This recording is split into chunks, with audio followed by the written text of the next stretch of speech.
good evening, good morrow, and good morning. Oh, my magnificent, that's not correct, magnificently magnanimous Masons, brethren, fellows, curious parties as it is. Welcome to the Den of Iniquity. Tonight, I have an incredibly special guest, one of which I've been dying to get in, so I'm giddy. You see the fangirl, expect it. Welcome, brother. Welcome to the lodge. Not lodge. Welcome to the den. Welcome to the studio. How are you doing tonight? By God, I'm happy to be here. Good to be here. Blessed to be alive. Looking at the grass from the top down, so I can't complain. Oh shit! That starting off with some of that beautiful parabolic parables that we drop in. I love it, brother. I Yeah, love it. I use the parables, the proverbs. I use all of them. So speaking of using, that was one of the first things that connected me in with you, was this space where we shared this idea of using our innate drive to go into the craft, to seek, to find, to search, right? So what, as we start this series, to interview a master, really, what drove you to become a master mason? Why are you here? Well, before I was born, I had a younger brother that passed away in a house fire. His name was Anthony. Didn't pull his blanket up over off the kerosene heater, house burnt down. He was about 4 when it happened, right? Well, this was down in Kentucky. My family's pretty much mountain people. We ain't never really had most money. Shriners paid for everything. Shriners covered he was in the hospital for like 2 weeks at the Shriners Burn Institute in Cincinnati. They paid for the coffin, they paid for the tombstone, they paid for everything. Wow. And my mom was a drug addict throughout all my childhood. But Shriners always be out on the streets with buckets getting money for the hospitals right in my little town. And my mom would take her last $10, she'd go and get her dope and give it to the Shriners. Wow. I'm a bit taken back by that. So you really, there was a precedent which kind of brought you here and motivated it. Well, so what's tell me a bit about your Masonic career. What was your lodge like? What are your acronyms if you got them? Good old farm lodge, good old fashioned country lodge. A lot of corn farmers and independent Baptist preachers and sheriffs, that kind of thing. Small town lodge. Morrow Lodge 265, good fellers down there. Last time I don't know who the worshipful is right now. I'm going to have to look into that. I know the secretary is Paul Zorn. If y'all want to visit, reach out to the lodge. They have a Facebook page. We love anybody to come out and visit them. Oh, absolutely. I tell you what, I've got a deep place in my heart for the rural lodges. Neosho 247 is very similar in the sense that it's a bit of the crossroads for a lot of these more agricultural communities. It's the current standing lodge by which a lot of other lodges have aggregated into. So we've got this rolling history, and kind of that's really kept our membership up and kept things moving like that. All righty. Yeah. Those smaller lodges certainly have an impact on those smaller communities that, they seem to be a lot, they're very much into the aspects of community outreach. And that's what I've always liked about them. Even in the more rural communities, as Masons, we're still all about getting into the community and making a difference. That aspect there, and I think you really see it in small communities. You get big cities, right? You can have a lot of lodges in one city and not always the same, cohesion, same harmony being moved forward. So when we look into your journey into the craft, right? One of the things that really first struck me about you was your unique approach to it. So if you could tell me a bit about, what to you, what were you looking for when you came into the craft? Well, I come from a pretty good line of Masons. My grandfather was a Mason. I have an uncle who was a Sephardic rabbi, oddly enough, married into the family, of course. He was a Mason. It's just been always something that it's just always been something that's kind of drawn me toward it. I'm sorry, could you restate that question in a so Lord knows I love repeating. I love hearing myself talk. So don't you fret. No. So what brought you into the hall? Some of us come because it's charity, it's the outreach. Other of us, we're seeking the secrets. What really called you to take on this unique approach to the fraternity that really encapsulates a bit of your character? All righty. Yeah. Okay. So that's going to take a bit more thinking. So to me,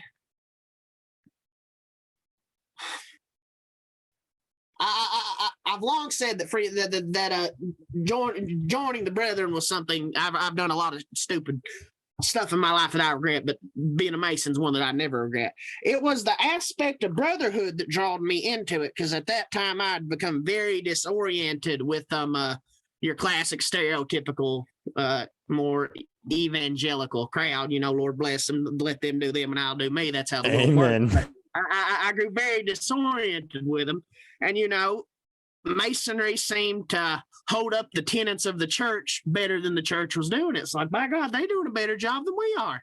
Shit, funny how that works. Yeah. I've long said, because a lot of more Catholics and well, not all Catholics, but the Vatican and a lot of more Wesleyan denominations kind of have things against Freemasons. But yeah, I never really could figure out why, until I finally realized, I think we're the unpaid debt of the church. The church failed and we stepped in, and they don't like it.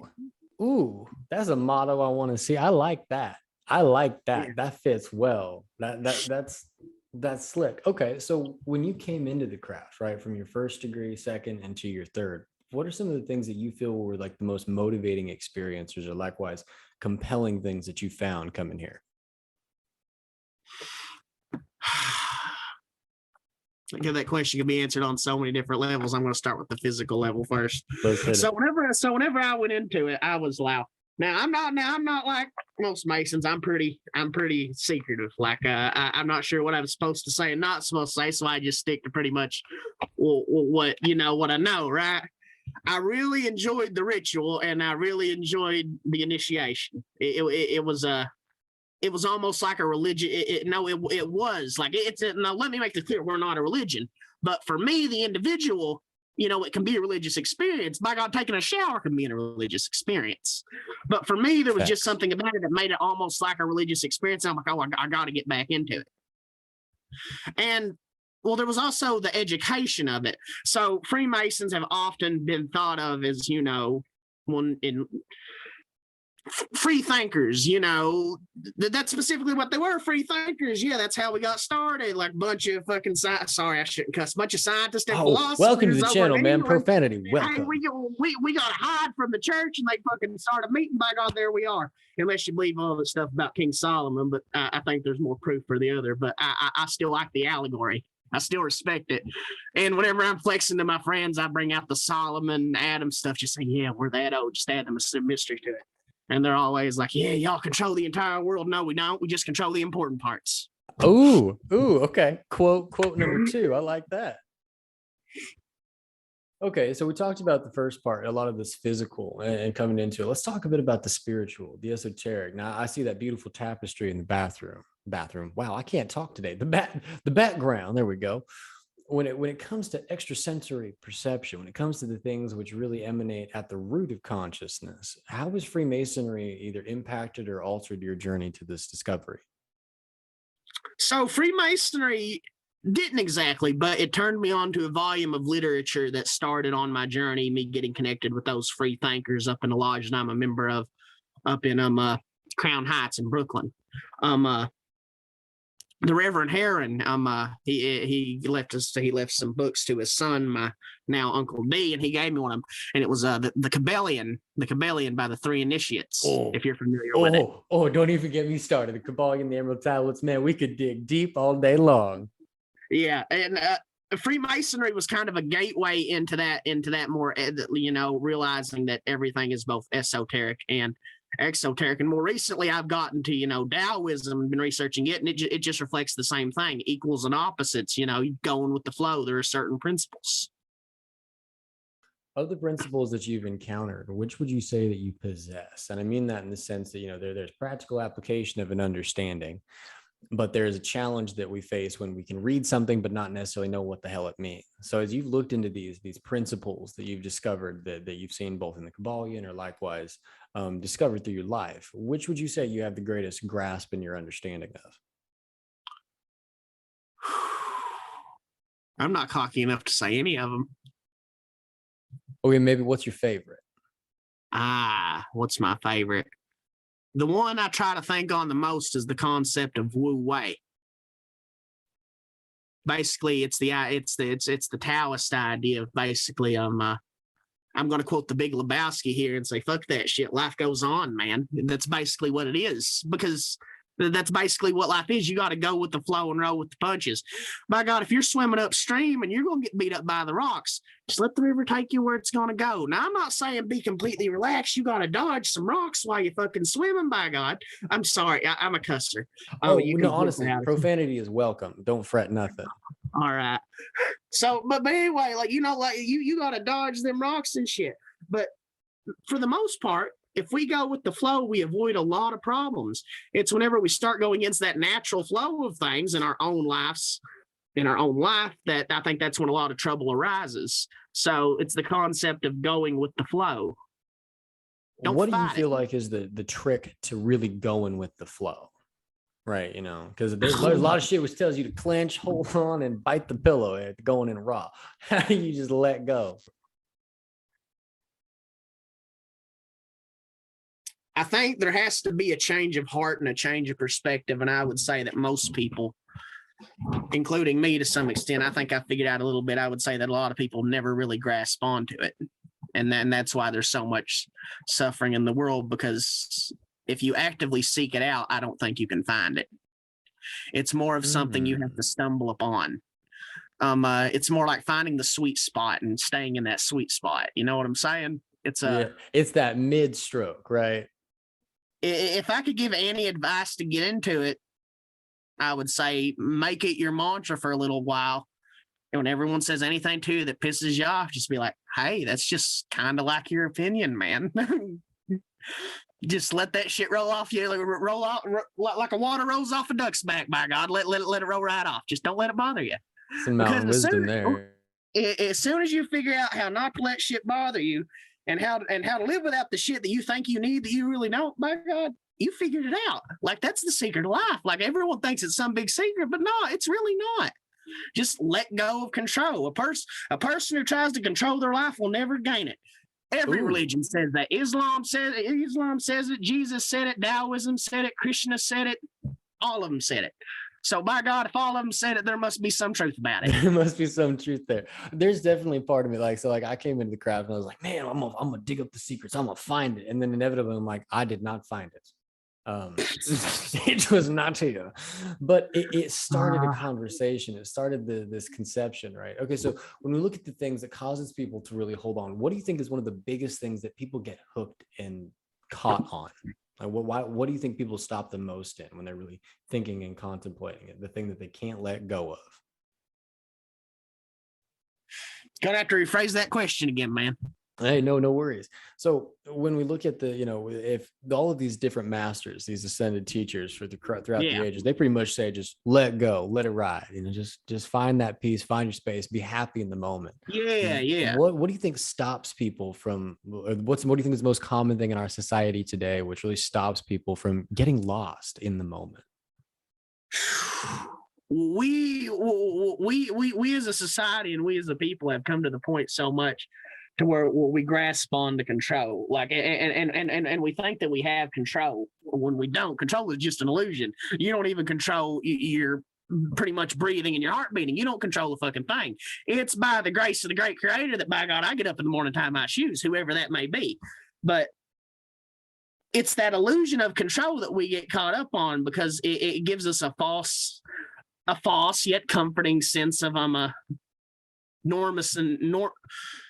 normalcy and balance, I would say. I'm not sure else how to state it. It projects the nuclear family illusion, I would say. All right, I like that. I can agree with that, especially. Yeah, okay. All right. So I'm writing this shit down. I'm taking notes. Far out. So let's look at who you were, and let's talk a bit about who you were before you started this journey for truth, right? So I recognize you as a brother, recognize you as a proud Freemason, but we're going to step a little bit back, right? Let's look about who you were before you started seeking. I'll give you a quick background. I was born in Eastern Kentucky, November 21st, year of our Lord, 1997, a little town called Hazard. Classic Eastern Kentucky family. My mom, dad, both drug addicts, but both good parents. That they screwed up a lot. I hated them for a lot of years, but now that I'm an adult and I've seen things, I've talked to them like, people make mistakes. My grandma raised me most of my life. kind of went back and forth to a lot of households. Shit hit the fan pretty bad when I was about 11, I think. 11, and I started staying at this little camp where I'd been going to church called Bethel Mennonite Camp.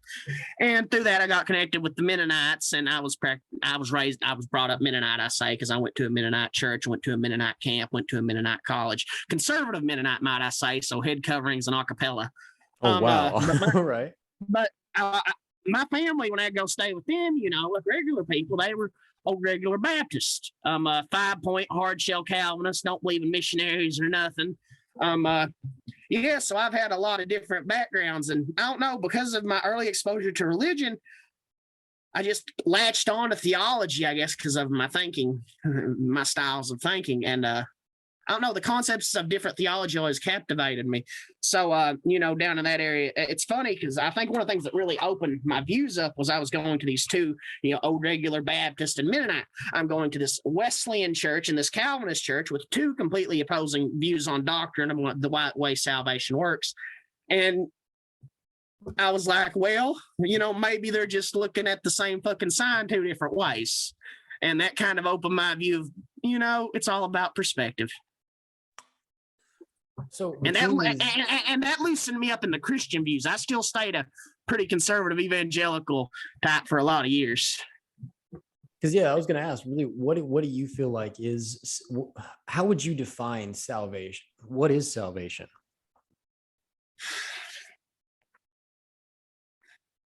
How would I define it in Christian terms, or how would I define it in what I think it actually is? Oh my, yeah, let's talk about the good terms, your terms, right? How would you define it, brother man?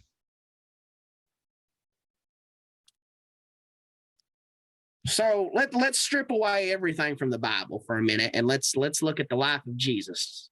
Because I'm not a big fan of the Bible, but I have a copy right up here of the words of Jesus. So Jesus Christ was a good man.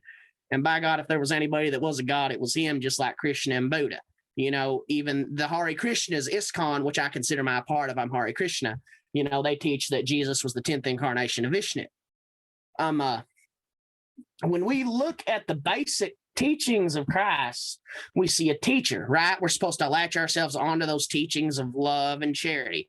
I think finding salvation is finding that sweet spot and finding a teacher or a theology that we can live our life for. I think salvation is finding our purpose of life. And I think that's why so many people get caught up, because it's, it's our purpose of life, because there is no purpose to life. Arthur Schopenhauer said life itself has no intrinsic value. It's kept in motion merely by illusion and desire.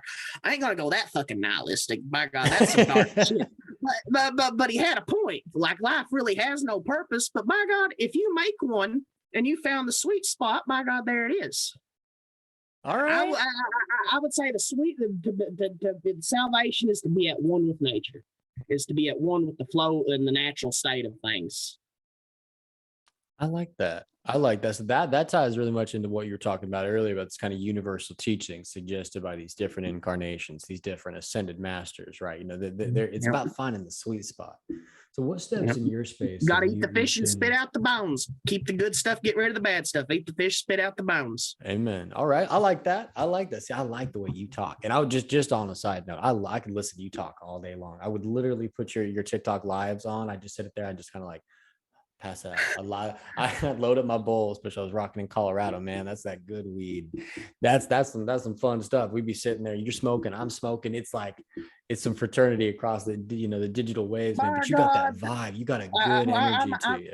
I'm gonna have to come out there and visit you one of those days. My dad lived in Colorado for like a whole year in a van, and he said he was like diving into the dumpsters with like the Mexican like gangs out there and getting the buds out of the dumpsters. I'm like, man, that sounds cool as hell. I mean, I'm not that extreme, but still sounded cool. It's generation. It's a different place now. I'm gonna be honest. There's more weed there than you can find fucking trees, and outside of regularly being on fire or frozen under tundra, it's a unique place. You can talk about a place that should not be, right? Water does not naturally flow there in the volumes it is consumed there. So there's a real interesting kind of like karmic pull around it. Like, you can only be there for so long. Want to bet? He's like, challenge. Let's hit it. Yeah. Hold my beer. Now, if we That can mountain achieve the wisdom. same now, if we can achieve the same thing with LSD and mushrooms, by God, well, the United States will be moving in good directions. The don't I honestly believe, and I'll shut up. I honestly believe that right now is the dawning of the age of Aquarius. I believe it happened back then, and we're still living in the early years of it. Yeah, I know there's a big difference in generational cycles from like when you actually start to get into the shit of it versus Yes. when something begins. They're like, you got things take time to build, generations sometimes. So how would you classify the age of Aquarius? I've heard this term used before. It's like it's based on like the fucking like astrological signs and shit, but like I think it holds its merit because what we see it with the generational cycles, just like you said, we can observe it, therefore it must be true. If you can observe something and see that it's true, it must be true. How would I define it? Well, like in the early 1960s and the 1970s, let's look at that time period versus let's think of the 60s. What do you think of when you think of the 60s? Uh, that's a good question. When I think of the 60s, I would think about the time before the good times, of the tight time, like tight belts, button up, and a time of a lot of conservatism. And honestly, I think of like a stick up your ass. I don't know the right way to describe it. Like the 60s to me feels like the time by which created the 70s. When you look at the 70s, right? Exactly. So it all started to change about 1965 when the hippie movement started. And after that, you see before and after 1965, you see a complete change in the paradigm of American society and the society at large. You went from the nuclear family to, what we have now. Like, we have a lot of stupid shit happening right now, don't get me wrong, but it's I don't care what you say, it's far superior than it was in the 1950s. Like, I don't see how it can't be. Yeah, you know what? That's actually really that's a pretty clear fucking window historically, right? Like if we take 1920s to 1960s and then roll from end of 1960s to current, these are unrecognizable points to each other. Like you took one and introduced them to the other, they would not. It'd be like, you got the ites fighting the sprites. You have completely different forms of society and completely different forms of looking at sociological issues. Like let's say, for instance, like millennials versus Gen Z. So Gen Z actually tend to be far more conservative than millennials are. And it's crazy. They tend to be more for, the more Republican views, small government, that type of thing. And millennials tend to be, and I don't see how that could have changed in such a little time, but it did. You see these different views from these different groups. Like millennials would be more of the kind to say there is an absolute truth, right? I remember learning this in my introduction to contemporary cultures classes. Millennials are more likely to say that there is an absolute truth, but if you look at Gen Z and the generation before the millennials, Gen X, they would say no, truth is relative. Like there's been these studies now where they ask people these questions, and and that's a very fundamental question. Like that question itself, if you shift your view on that and on that question, you shift your whole view on the way. Oh fuck, you'll crack the foundation, works. right? Talk about proverbial buildings collapsing. I mean that you fuck. Exactly, and you see this change in view through such a short amount of time, and it seems like overall we're moving into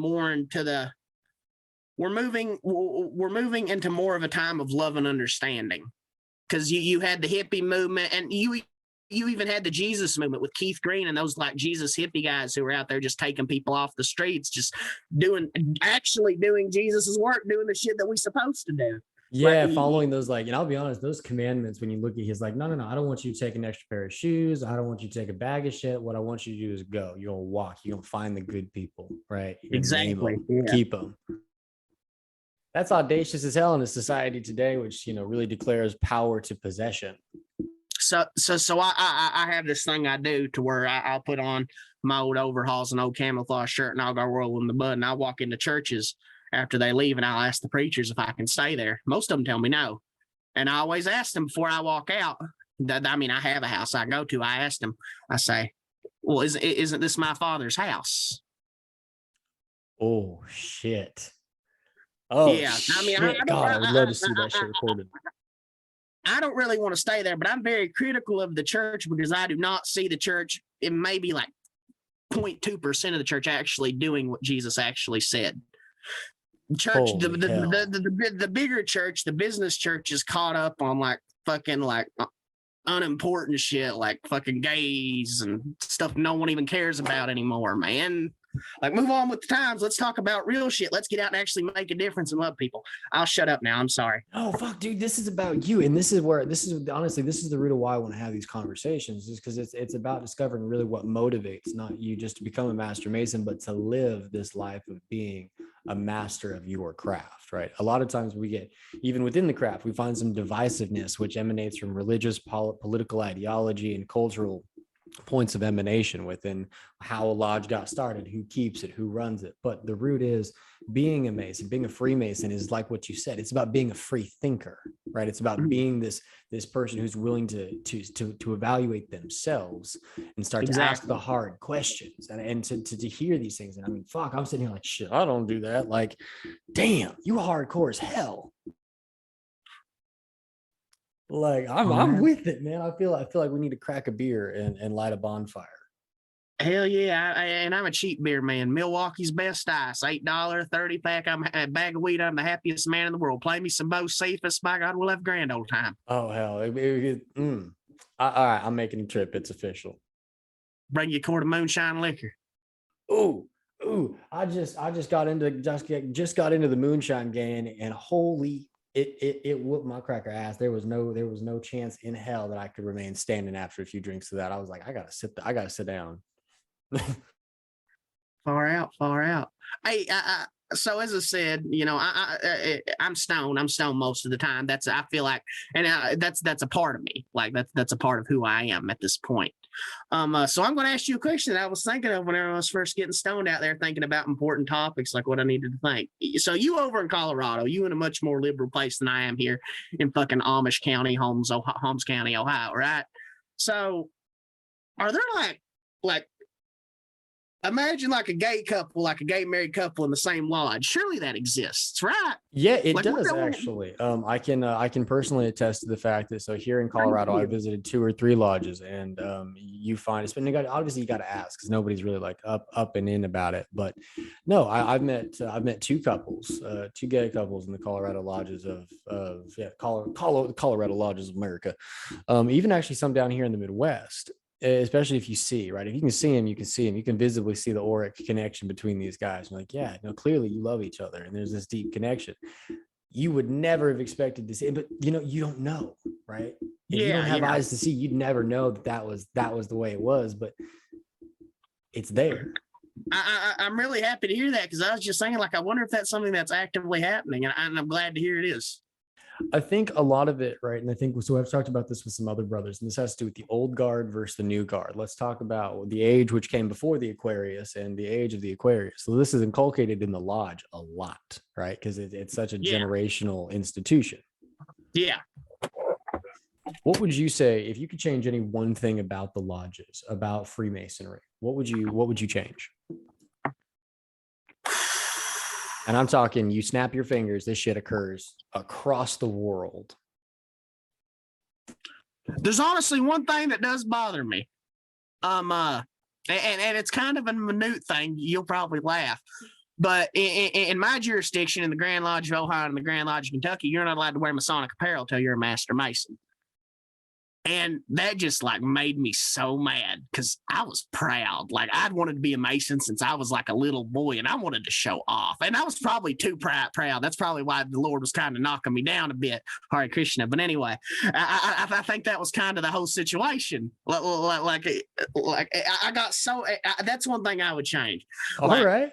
But yeah, minute you're an entered apprentice, you can wear you can wear it with the entered apprentice, you know, symbol. So basically you can take on the orientation of the degree, right? Exactly. Yeah. You know, I was definitely expecting like grandiose, like I would do this, but I do honestly, it's very pleasant to see that, you know, it kind of emanates from that point of like what you like, that outward ability to share and show your pride within it. Yeah. I would also say that I don't see why convicted felons can't join. That bothers me. And in a lot of jurisdictions, felons aren't allowed join the fraternity. And the way I see it, like that's what we're all about, is a man making strides to change himself and to become a better person. And it seems kind of hypocritical of us to say that, we're not going to let you join because you have a checkered past. That's pretty fucked up in my opinion. I know. I can get some, with that. What I understand, some jurisdictions still don't recognize Pritzhall. That's fucked up too. That's fucked up. I'm not gonna lie. That one will light a fire in me. I'm like, I don't understand, flat fucking period, how that was not just universally gone. Yep, no, we're gonna fix this right goddamn now. Even if it's just grand mutual recognition. I'm not talking about like you don't have to erase it. It's not about assimilating. Like, no, just call each other brethren. Don't sit there and go, we're not, Yeah.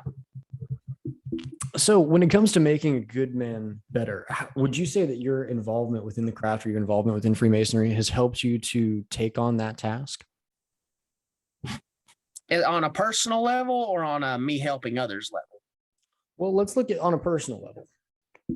Yes, very much so. That was one of the things that drew me to Masonry in a big way on the first part of it. That was, and what kept me coming was the building skills, we're going to say, the fine craft of it, the refining ourselves from the rough ashlar to the perfect ashlar, if you will.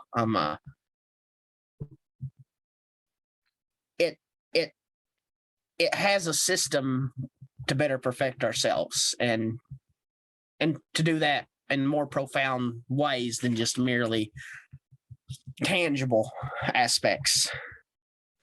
Yeah, so let's talk about the intangible nature of the self, right? So as you've taken on, these different journeys of mental expansion, of physical experience, and likewise this emotional connection to them, what would you feel like has been one of the most transformative experiences that you've undertaken? In general or within the craft? Let's look within the craft, and then I'm curious about the in general.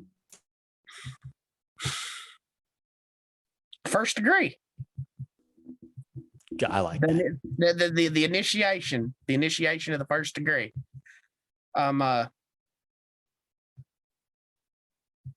It sounds crazy, but something changed. Like I was down on my knee, and when I got up, I was it was a personal thing, and that's what a lot of people don't figure out. It happens to everyone different. It's a personal thing. It's not one magical universal thing. But whenever I got up off my knee after my initiation, something in me had changed, and I would say, yeah, that's it. The first degree and the first, yeah.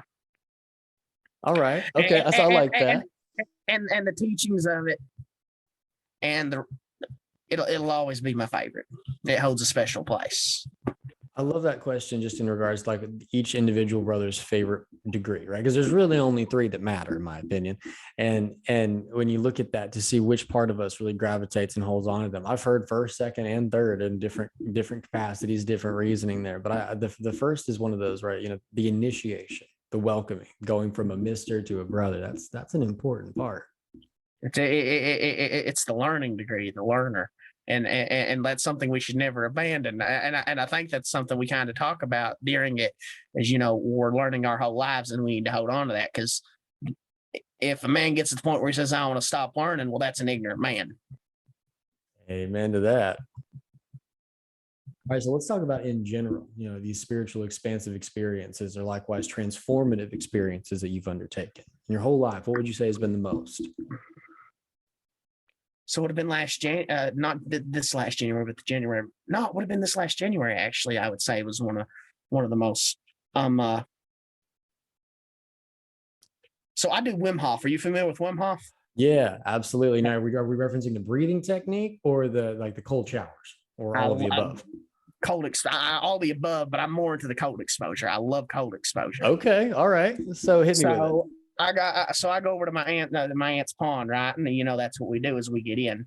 Well, it turns out getting in 12-degree water when there's ice on the pond, hearing the ice crackling, snow all around, and the wind blowing, I don't know. There's just something about the experience, and also, having just eaten six hits of acid, I guess you could say. That would be the equivalent of what was in the concoction I drank. and I always go into situations like that seeking that kind of thing because I'm always looking for it. It's not necessarily because I don't feel fulfilled. It's just, well, I might learn something. But I would say that because there was a part of that, and the first time I was actually tripping, there's the part where you don't want to let go, like your mind's telling you, you can't trust anything. None of this is real. If anyone's tripped, I'm guessing they've had that experience. And whenever you finally let go of like, man, it really doesn't matter, does it? The ego death, I guess, is technically what it's called, but it changed me. And I would say that beyond anything, LSD has been the most driving, changing force in my life. Because after it, I went from being black pants, white shirt, suspenders, conservative Mennonite. I don't know, something just something changed. I'm gonna say snapped, but it snapped in a good way. Yeah, yeah. It's all of a sudden I realized, wow, this is real. I'm gonna die, and with that came a lot of happiness. So that right there, I feel like is a bit of, for those listening, this is the shit you write down. That's when you talk about, right, breaking that glass ceiling and being able to acknowledge an inevitability and how to take that and apply it to make the moment, for all intents and purposes, actually applicable to the moment, not just something that we let fly and store in some box of the past or be contemplated till it is never going to be. Yeah. I'm not gonna lie, you've got much bigger testicles than I do to jump into the cold water. Fuck that. That is something I can't even get myself to take a cold shower. There's just something about it. Whenever you get out, you feel like a brand new man. By God, I feel like $1 million. How many times did you have to do that before you beat the flinch? You beat the. What are you talking? I've not beat the flinch, by God. And when it's really, and here's the deal: when it's really cold water, you won't beat the flinch because your mind goes into survival technique. Because it's what it is it's controlled stress on the body, and your mind said, "Do not get in that water, no matter what." You gotta, and that's what it's all about: is mastering the mind. There's that aspect of it. You got to master the mind. Like, I'm going to be in for 6 minutes. It ain't going to fucking kill me. I've done this 5 or 6 times. By God, I'm used to it. But your mind will still tell you, oh, yeah, you're going to fucking die. But, just got to get through it. So what encouraged you to take on these techniques, right? Did you come across some videos or why this? My roommate, he religious Christian fella, roommate Wesley. He got me into it. He good old hippie Christian. He's the real deal, I guess you could say. He got me into it. He's more into the breathing, and I tried to pull him more into the cold exposure because that's what I got into. Hell, I even have a deep freezer in my front yard that I get into. God, that's triggered. That I'm gonna be honest, having like approximately 0% body fat, my personal insulation is 0. See, I'm like all body fat. Like, I'm a fucking blob, man. Like 315 pounds. I get in water and I sink. There's no personal buoyancy. It's just rock. So there's a deep fear of the water. It's just not fun. It's not a fun place. Me and Wesley's cleaning out pond scum from his aunt's pond, and that's what he kept saying. That's amazing, Cody. You got because he's skinny, so he can't float, but I can just lay there and breathe normal. I can float too. So how long do you go in and you stay there? So the longest I've ever done is 3 minutes 43 seconds. God. Okay, so when you get out, take me through what is the mental change and experience that you're going through? Because I get the survival and I get the challenging of physical limitations, especially with the involvement of psychedelics and these different mental expansions. How do you come down from that? Where are you coming from that base survival to back to the illusion world we're in now? Exactly, the illusion world. You answered your own question. It's all an illusion, and we need to remember that. Like people think what we see and what we realize and all those weird ideas whenever we're under the influence of certain substances are fake and influenced purely by those substances. No, that's not the case. Those are natural emotions, and we're just used to seeing the illusion. There's that thing that flew around on TikTok for a while. I think it was originally Terrence McKenna that said it, but I'm not 100% sure. But basically, today a young man on acid realized that all life is just merely matter, very very tightly condensed, right? Like and vibrating at a certain frequency. And if you think about it, that's true. There's really anything holding us together. It's just all vibrations. And that kind of reflects those weird acid thoughts. But There's some existential crises. I had one of those, but after that, I realized I found a lot of freedom in my existential crisis because it's kind of latching on to the idea that, wow, I'm too free, and it scared me. Like there's nothing controlling my life but me. Then that's what kind of drew me into an existential crisis, if you could say. But it builds character. Builds character. It builds character. Shit. Yeah. Okay. So, all right. Now let's roll that back to Freemasonry, right? So when we talk about the radical construction of a lodge and a building, right, it is built from a sundry of materials. What do you think your personal lodge looks like, right? Not that one constructed by any other than all those little working fuckers in you, right?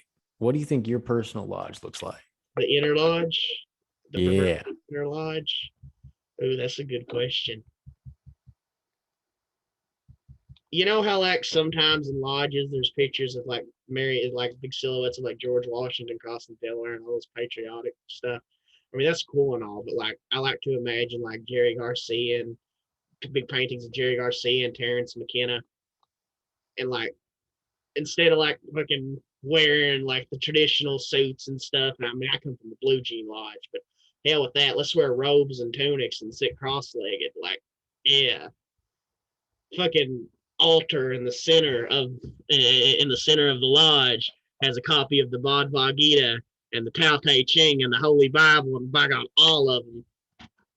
And they're and through each of them, through each of these texts, there's a copper wire going through each, connecting them all.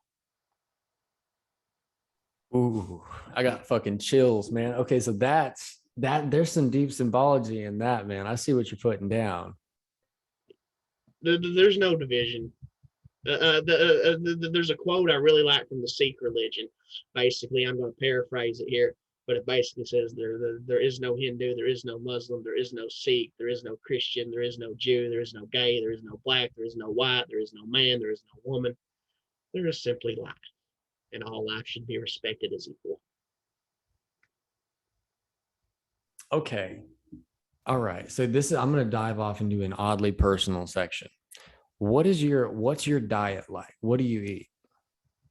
Damn, I like eating, but organic. Okay. How do you approach except the Pepsi, because I can't find organic Pepsi. No, unfortunately not. What do you mean my consumption? Like, so when we talk about, so one of the things, I guess, because if all life is sacred, right? All life is equal. A lot of times you'll hear an argument. Oh, you mean that kind of diet, pescatarian? All right. Okay. All right. Yeah, I'll eat chicken sometimes, but I stick to mostly fish. Which, because the Bhagavad Gita says, and other religions seem to say that fish is just the fruit of the sea.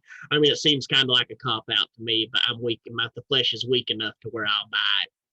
No, that's fair, right? So that there's definitely an aspect too. It's like when we look at our culture, because it's something. So I'm a moral vegan, not because it's good for you, but because I've ethically My best friend Connor Johnson's a vegan. It's a challenge, right? Because on a certain space, it goes against everything that our culture has grown up to be. We are meat, cheese, and processed food kind of people to a degree. But getting into this space of really starting to separate and connect into what I would say is proper diet or proper balance within the ecosystem around you.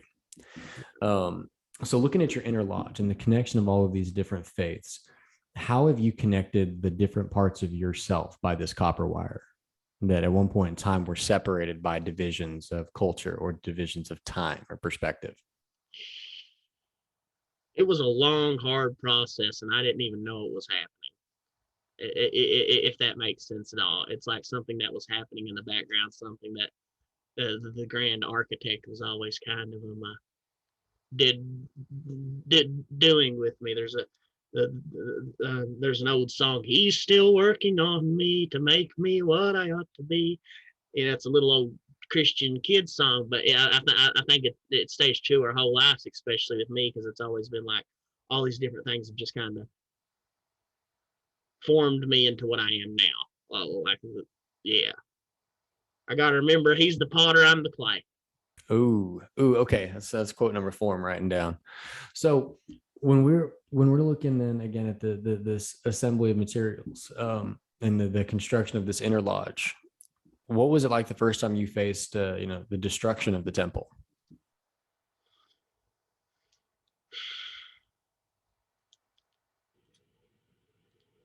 I think I understand what you're saying. Are you asking like the first time I really had an inner struggle with it? Yeah. An inner struggle. Alrighty. So I was engaged to a girl, and it didn't work out. And at that time, I was still pretty conservative Christian, and so that, along with a very rough childhood, like I don't like to talk about it because then people like feel bad for me, but like fucking horror stories, right? But that, along with that, just all kind of accumulated, and that was kind of the feather that broke the camel's back, and it made me snap. And I, for so long, like it felt like the gears in my head weren't turning right, like something wasn't catching. That's the best way I know how to explain it. If I could explain the feeling that I feel in my heart or my gut, and this is going to sound weird, but I have weird feelings like that, it would feel like a deep oval. That's what it felt like. It was weird. No, I get it. Yeah, yeah. That and I would say through all that was really the first time that I had to face some inner demons in a big way. But I came through it. It took me a while. Like I became a really bad alcoholic, like bad, like worst drunk you ever seen. I'd run out of vodka and I'd drink cranberry juice mixed with rubbing alcohol. Oh shit. Yeah, like hardcore. I was in a pretty dark place. But and this is gonna sound crazy as hell, but then one day, magically, on YouTube, an old memory popped up from my childhood, and there was a Grateful Dead video. And Yes. I shit you not, that started the whole journey. Like like That was the straw that saved the camel, right? damn right, the lifestyle, the idea of psychedelics, it just turned me on to so many new things that for so long I'd been staunchly against. I'm like, well, obviously, Christianity, we had a few things fucked up. Let's try the rest of these things. So I went out and tried them, and I'm like, this is pretty cool, man. And like I stuck with it. It gave me I would say the whole dead culture and the whole acid culture kind of gave me a place of hope. And it, even if I don't like know other people like me, it still feels like a place where I can belong. And it's made me very unique in the Masonic world, I would say, because I think most people, even Masons, would scroll through my videos on TikTok. No one would guess I was a Mason. I had no fucking idea. You dropped that shit off like it was like one little word, but I was like, oh, wait, like I was here for a whole different reason. But wait, back the fuck up. Yeah. Yeah, my mom, because it seems like something so counter to my personality. But the way I see masonry, what masonry was started as you said, was free thinkers. No, I'm all for it. Oh man, there's so many things that I want to ask and likewise that I want to go through, but I want to do them face to face, and I want to do them in front of a bonfire with some of that cheap beer and moonshine. You know what I mean? Like I feel like there's a continuance to this conversation that's just gotta happen on a deeper level. If I'm ever out in that country, I'm sure there's a United Methodist summer camp somewhere that would let me stay there. They're everywhere. That's a good thing about being involved with summer camps all my life. I can call any like United Methodist summer camp or any Mennonite summer camp, any city. Hey, can I stay there for like a few weeks? Sure, just clean up after yourself and lock up. Shit, tell you what, I've got some property up in the center of Colorado. I'll pick up an ounce. We'll just meet up on top of the mountain. We'll have some come to God moments. Let me tell you what, brother, we'll have some fun. Hell yeah. All energies flow according to the whims of the great magnet, right? Amen. Those kind of moments. Oh God. Okay, now you want to talk about if we get into some of the, I wouldn't call it a conspiracy theory, but some of the differences, right? You get up in the mountains, you get up in that high elevation, you get up there in the cold, because it's always cold to a certain degree in Colorado in the mountains. Like it's just not something you can get escape from. There is something underneath the mountains there. Whether it is a giant magnet, whether it is a sleeping goetic beast, whatever you want to classify this thing is, there is a thing in the mountains of Colorado, and you'll get up there, and if you've never felt it before, you will feel it. I think all mountains are powerful in that way. All mountain ranges, and I would say especially them because they're newer, like they're compared to the other mountain ranges in the United States. But it makes sense. Like I spent this last summer in the Black Hills in South Dakota. I loved Oh, it. wow. And of course, by God, I was born and raised on the side of a mountain in Appalachia. Like, And those are some fucking mountains. yeah, by God, yeah. God. One thing I hate about fucking TikTok is they're always, I'm sorry, I went off on that. They're always talking about like fucking like cryptids and not deer and shit like that. That's a bunch of bullshit. Like, ain't none of that shit in Kentucky. I've been there all my life. I ain't never seen none of that shit. Now, there are Black Panthers. The fucking game wardens and shit will tell you there ain't Black Panthers in Kentucky, but by God, I'm here to tell you they are, and I've seen them. See, because I'm so you answered my question before I was going gonna ask it. I'm gonna be honest, because I've equally delved into the TikTok nightmare of like spiraling into, oh God, what's there, this, that, and the other. But then there's the other part of me, and I'm like, I think people oftentimes spend so much time being afraid of being alone that they're met and introduced with such, extravagant fears. Scared to death of the woods. So woods is the only place I feel safe. I ain't fucking men to that, man. Do you keep me the hell out of the city? This is one of the places that I struggle being in because it does not feel real. Like none of this should be here. None of the pipes that run through the ground. None of this is natural. It's not natural. Humans aren't even built to go over 18 miles per hour. Like dude. Okay, so this is one of those things which connects me into the space of like trying to understand where the fuck I fit within the world, right? Like humans, when we're born, how on earth can we be found in all of these different places when the reality is if you didn't have the people around you to shelter you with clothing and things like that, you'd die. So where are we supposed to be that we could be born as we were, live as we are, and not have to be outside of a natural state? Like if we were just animals, what would our diet be? If where would you be whereby you could be naked and not be afraid, not have the need to cover yourself and wrap yourself up in such a way? Because everywhere I see people existing, they couldn't exist if it weren't for the other people there transmuting some aspect of nature around them. So I'm seeking to try to find that place. Where do we belong? Well, the problem is we've evolved so much to live in the artificial societies that we've created that we're no longer able to live in natural societies without some amount of help. Now, I think we still are. Like, my God, my dream is to get me a camper, go to the hills of Kentucky, find me a little man or woman to settle down with, grow weed the rest of my life, not say nothing to nobody, live my own life. Oh my God, that was a horny wet dream if I've ever heard one. That's a happy night. By God, son, autoflower all the way. Oh God. Thing is, like that's my plan. That's my plan. Go back to Kentucky, settle down, find someone to settle down with, go into the weed business. By God, Copperhead Road. By God, I won't go hungry. You know what? Some of the best weed I've had in the world has come from Kentucky. I lived. That's what Willie Nelson said, and that's what Snoop Dogg said. It's real. I wish it wasn't. I really do. Like having smoked the smoke, man. No, the best weed I had was some ditch weed grown in Louisville, Kentucky. Louisville, right? I can't say Louisville, Kentucky. And it's something about the water, something about the rock. I mean, this shit, I would have thought it was dosed, wrapped, or synthetic, but no, man, I felt the ground move. I felt the breath of the earth. It was insane. By God, them people of color grow some of the best weed in the world, especially shake and shag weed and colognes, like the best. And nothing but respect. And up here, unless I'm going to the dispensary, that's all. Like, come on, man. I got my buddy that I go to, and he'll be the only one for the rest of my life. That's right. That's right, because it's real, man. It's again, you get that relationship. It's not done on this industrial level. That's the problem with Colorado, right? There's so much weed there they can't give it away. He brought me over some autoflower, man, and autoflower can be on the lower THC side. I mean, compared to what I'm fucking 30% THC animal. Shit, yeah, yeah. But like, by God, it blew me the fuck away, and it blew my mind. Like, I'm a firm believer in the miracle of marijuana. I think everybody should use it. Everybody, fucking from 4 to 80. I don't care. Give it to everybody. I think that's the trick to, and like this is just me being a little bit more of the the off end left side of things, right? I think that's the key to a utopian society is perpetual and constant inebriation on a collective level, right? Yeah. So and whether you do this via substance and they didn't have choice because you slipped that shit into the water stream, or it's done because everyone has reached this state of euphoria. Mm-hmm.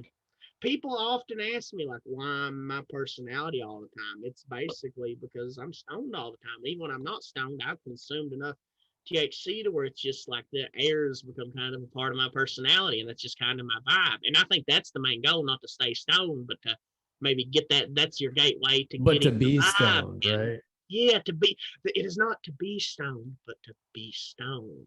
Man. Yes, Yeah, You know, there's a stoned. difference there, right? Yeah. I've listened to Guru say that. Osho said that. Sadhguru have said Yo, that. get out of my It's fucking great. head. I was just about to say Sadhguru. I remember when he said that one, I was like, shit. He's like, look at my eyes. Yeah. He said that's the thing about democracy. It's by the people for the people. But the problem is the people are stupid. Like R.L. man fucking hit the nail right on the head, didn't he? That's the best part.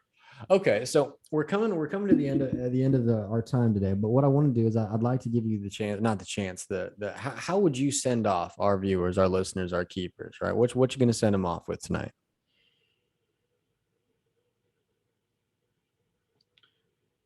So I've noticed specifically on TikTok, because that's how me and you got connected, that I see a lot of stuff that's harsh toward Christianity. Be harsh toward Christianity. Be rough on them. They need it. They need the criticism, whether or not it's good or bad, whether or not you hate them. They need the criticism. But what I would say is, if you look into the words of Jesus and the teachings of Jesus, you will learn that Jesus Christ and the church are two completely different things. Jesus was a guru of love, and he said, Jesus said the only thing you have to do to be saved. The young ruler came and said, "Teacher, what is the greatest commandment?" Well, what's the greatest commandment? What are the most important thing I need to figure out, Jesus? Well, you know what Jesus said? Jesus said, "Love the Lord and love your neighbor as yourself." And you know what? By God, it's the same damn thing. Mm. Oh, and also, if you're ever in a rich man's house, the only place to spit is his face. That's Diogenes. That keep it. I love that one. Fuck me, man. Oh, okay. Well, all of our listeners, viewers, our audience, brother, I want to thank you so much for coming on the show. This is going to be stitched together fucking phenomenally. I look forward to the opportunity to get your sexy ass out to Colorado, man. We're going to take flight off that mountain. It's going to be high. Damn Skippy.